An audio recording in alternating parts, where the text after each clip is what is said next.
오늘 저희가 함께 드려볼 자료들은요, 사실 하나의 아주 무겁고 또 중요한 질문에서 시작합니다. 네, OECD 국가 중에서 한국의 자살률이 가장 높다는 통계, 특히 10대부터 30대까지 사망 원인 1위가 자살이라는 거예요. 이게 과연 개인의 문제일까? 아니면 우리 사회 전체가 겪는 어떤 깊은 단절감의 비명은 아닐까? 이렇게 묻고 있더라고요. 그렇죠. 마치 잘게 부서진 거울 조각들처럼 개개인이 전부 고립돼서 전체의 큰 그림을 잃어버린 시대. 그렇게도 볼 수 있겠습니다. 그래서 오늘 저희의 목표는 아주 명확합니다. 바로 이 파편화된 자아를 치유할 수 있는 어떤 거대한 서사를 따라가 보는 겁니다. 네, 분열된 조각들을 다시 하나로 맞추는 거죠. 맞습니다. 최첨단 뇌과학 이론에서부터 수천 년 전 고대 경전, 그리고 전 세계를 휩쓴 K컬처까지 모든 것들이 어떻게 하나로 연결되는지 그 실마리를 한번 따라가 보겠습니다. 어쩌면 자료를 보내주신 이용근 교수의 주장처럼 이게 한국의 DNA에 새겨진 어떤 특별한 소명일지도 모르겠네요. 자, 그럼 가장 큰 그림부터 시작해 볼까요? 네, 좋습니다. 신경과학자 줄리오 토노니가 제안한 통합정보 이론, IIT라는 개념부터 시작해 보죠. 이 이론의 핵심이 의식이라는 게 뇌세포 개수 같은 물질이 아니라 정보가 얼마나 긴밀하게 통합되어 있는가에 따라 결정된다는 거잖아요. 네, 맞습니다. 솔직히 처음 들으면 좀 막연하게 들려요. 여기서 말하는 정보의 통합이란 게 정확히 어떤 의미인가요? 아주 좋은 질문입니다. 보통 뇌를 슈퍼컴퓨터에 많이 비유하잖아요? 그렇죠. 근데 이 이론은 그 비유를 근본적으로 틀렸다고 말합니다. 컴퓨터는 1초에 수십억 번 연산을 해도 의식이 없거든요. 왜 그런 거죠? 각 부품이 그냥 독립적으로 따로따로 작동하기 때문입니다. 하지만 뇌는 달라요. 예를 들어서 당신이 지금 빨간 사과를 본다고 해보죠. 그러면 빨갛다는 정보, 둥글다는 정보, 사과 향에 대한 정보가 뇌의 각기 다른 영역에서 처리되거든요. 네. 근데 우리는 그걸 분리해서 인식하지 않잖아요. 그냥 하나의 빨간 사과라는 단일한 경험으로 이걸 전부 통합해내죠. 바로 이 능력, 이게 의식의 본질이라는 겁니다. 아, 그러니까 뇌의 여러 부분이 각자 연주하는 게 아니라 하나의 오케스트라처럼 협력해서 단 하나의 교향곡, 즉 의식을 만들어내는 거군요. 정확합니다. 그럼 이 통합의 정도를 나타낸다는 파이 값이라는 건 그 오케스트라의 지휘 실력 그런 거라고 봐도 될까요? 와, 비유가 아주 적절합니다. 이론적으로는 그 값을 측정할 수 있습니다. 물론 계산이 매우 복잡하긴 하지만요. 아하. 핵심은 이겁니다. 시스템의 어떤 한 부분이 나머지 전체와 얼마나 긴밀하게 소통하는지를 측정해서 그 시스템이 얼마나 하나로서 통합적으로 작동하는지를 숫자로 보여주는 거죠. 그래서 우리가 깨어있을 땐 그 파이 값이 치솟았다가 그렇죠. 그랬다가 깊은 잠에 들어서 뇌의 각 부분이 서로 연결이 딱 끊기면 파이 값이 곤두박질 치면서 의식을 잃게 되는 겁니다. 여기서부터 이야기가 정말 거대해지더라고요. 이 이론을 인간의 뇌가 아니라 우주 전체에 적용해 본다는 발상이요. 네, 천문학자들이 발견한 우주의 거대 구조, 그 은하들이 필라멘트처럼 연결된 모습이 인간 뇌의 뉴런 연결망이랑 정말 소름 돋을 정도로 닮았다는 그 유명한 사진이 딱 떠오릅니다. 바로 그 지점입니다. 그리고 여기서 토논이는 한 단계 더 나아가죠. 더요? 네, 만약에 저 거대한 은하들이 비록 수백만 년이 걸리는 아주 느린 속도일지라도 중력이나 빛을 통해서 서로 정보를 주고받고 있다면 어떻게 될까? 아, 그렇다면 우주 전체의 파이 값은 결코 0이 될 수가 없습니다. 아주 작은 값이라도 존재한다는 거죠. 와, 잠시만요. 이 말을 좀 곱씹어 보면 이건 밤하늘을 올려다보는 경험 자체가 완전히 달라지는 거잖아요. 어떻게 말이죠? 그냥 까만 배경에 찍힌 별들을 보는 게 아니라 거대한 생각의 일부를, 거대한 의식의 뉴런들을 엿보는 셈이니까요. 정확합니다. 바로 그겁니다. 이 관점에서 보면 당신과 저, 그리고 우리 모두는 그 거대한 우주적 의식이라는 바다에서 잠시 솟아오른 물거품 같은 존재인 거죠. 물거품이요? 네, 물거품이 바다랑 분리된 게 아니라 바다의 일시적인 표현이잖아요. 그것처럼 우리 각자의 의식도 사실은 우주 전체 의식의 일부라는 겁니다. 그렇군요. 어쩌면 우리가 느끼는 이 고독감이나 분열감은 우리가 그 거대한 바다의 일부라는 사실을 잊었기 때문에 생기는 일종의 착각일 수도 있는 거고요. 이렇게 최첨단 과학이 도달한 가설이 수천 년 전 한국의 고대 경전이랑 맞닿아 있다는 점이 저는 정말 놀라웠습니다. 자료에 나온 천부경 말인데요. 아, 천부경. 그렇죠. 81자의 짧은 글인데 이게 수천 년간 구전으로 내려온 한국 정신문화의 뿌리라고 하더라고요. 네. 천부경은 일시무시일이라는 말로 시작합니다. 일시무시일. 모든 것은 하나에서 시작되었지만 그 하나는 시작점이 없다. 뭐 이런 뜻이죠. 빅뱅 이전의 특이점 같기도 하고 모든 존재의 근원적 하나됨을 이야기하는 겁니다. 하나가 하늘, 땅, 인간, 즉 천지인 셋으로 나뉘지만 그 근본은 결코 나뉠 수 없는 하나, 무진본이라고 선언하죠. 아, 마치 하나의 백색광이 프리즘을 통과해서 여러 색깔로 나뉘는 것 같네요. 색깔은 다 다르지만 근원은 결국 같은 빛인 것처럼요. 완벽한 비유입니다. 그리고 천부경은 여기서 인간의 역할을 아주 명확하게 제시합니다. 바로 인중천지일. 인중천지일. 인간이 바로 하늘과 땅의 중심에서 그 근원적 하나됨을 깨닫고 실현하는 존재라는 겁니다.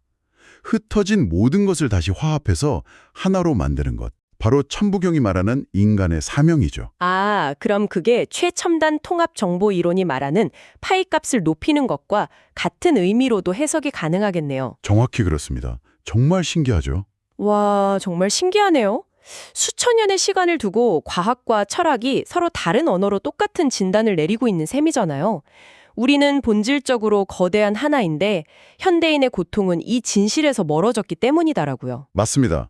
파편화된 자아의 고통은 우리가 본래 거대한 바다의 일부라는 사실을 잊고 스스로를 고립된 물방울이라고 여기는 데서 비롯되는 셈입니다. 결국 치유의 첫걸음은 이 사실을 다시 깨닫는 거겠군요. 네, 바로 거기서부터 시작해야죠. 우주적 의식, 고대 철학, 정말 스케일이 큰 이야기인데요.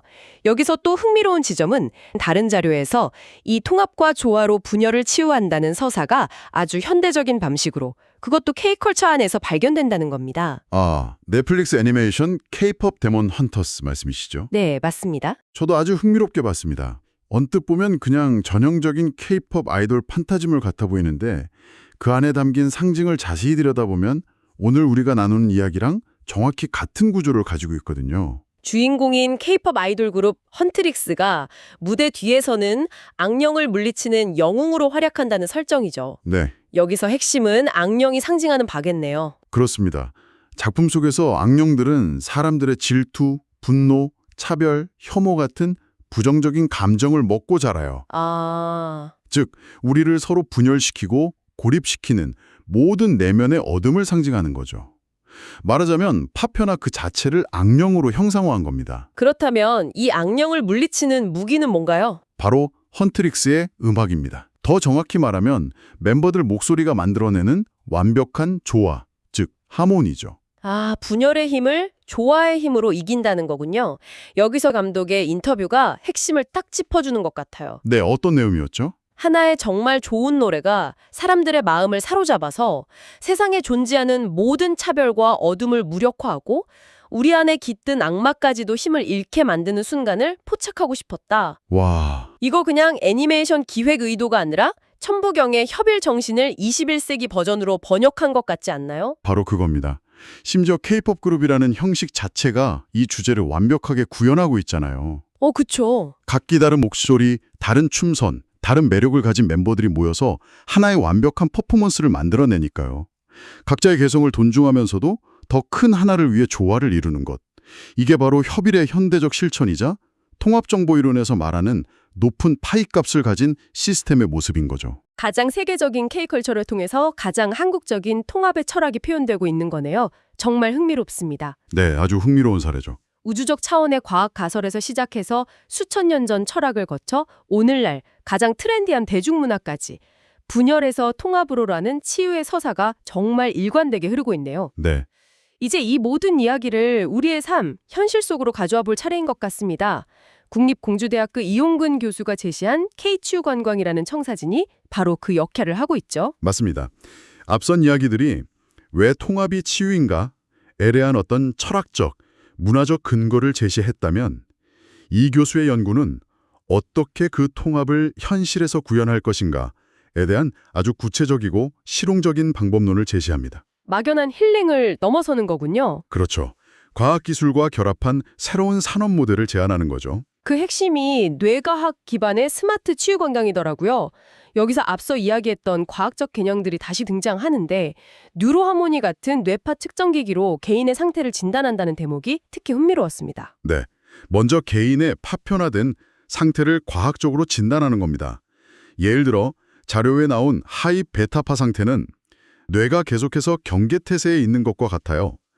불안하고 생각이 꼬리를 물고 잠들기 힘든, 뭐랄까 번아웃 직전의 상태죠. 아, 그리고 반대도 있었죠. 네, 반면 로 알파 세타파는 뇌가 거의 방전된 상태, 즉 무기력하고 멍하고 우울감에 빠지기 쉬운 상태를 의미합니다.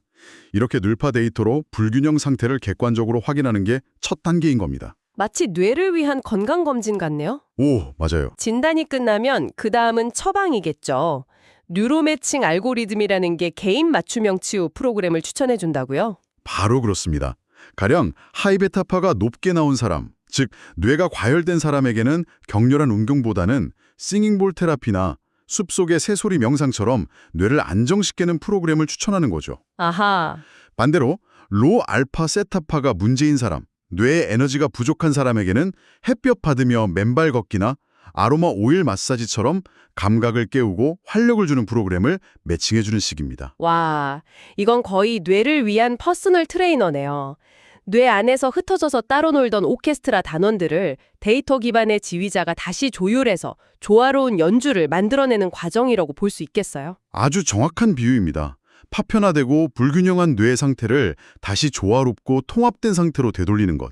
즉, 개인의 뇌 안에서 파이값을 인위적으로 높여주는 과정이라고 할 수 있습니다. 과학적 진단을 통해서 분열의 원인을 찾고 맞춤형 처방으로 재통합을 돕는 거군요. 네, 바로 그거죠. 바로 이 지점에서 이용근 교수가 주장하는 한국 DNA 코드의 시대적 소명이라는 말이 마음에 확 와닿더라고요. 아, 그 부분. 네.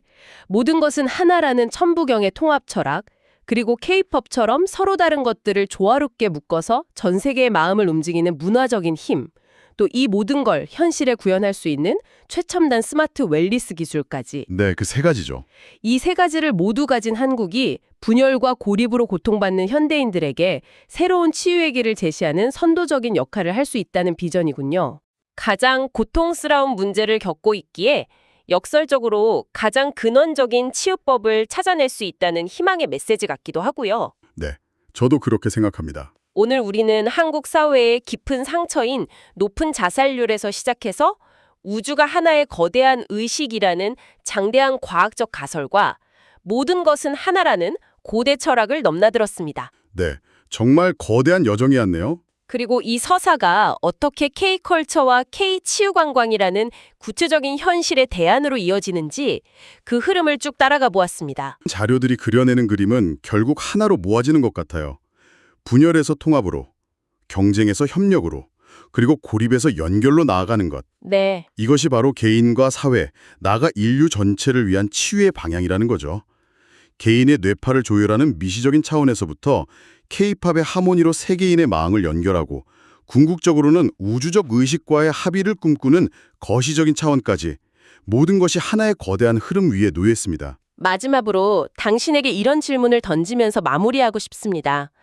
한 자료에서는 우리가 삶에서 실천하는 아주 작은 사랑과 연대의 행위가 단순히 개인적인 선행을 넘어서 우주 전체가 하나의 통합된 의식으로 완전히 깨어나는 궁극의 지정, 즉 오메가 포인트를 향한 진화에 힘을 보태는 것이라고 말하더군요. 네, 만약 이 말이 사실이라면 오늘 당신의 삶 속에서 그리고 세상과의 관계 속에서 다시 연결하고 치유할 수 있는 아주 작은 시냅스는 무엇일까요?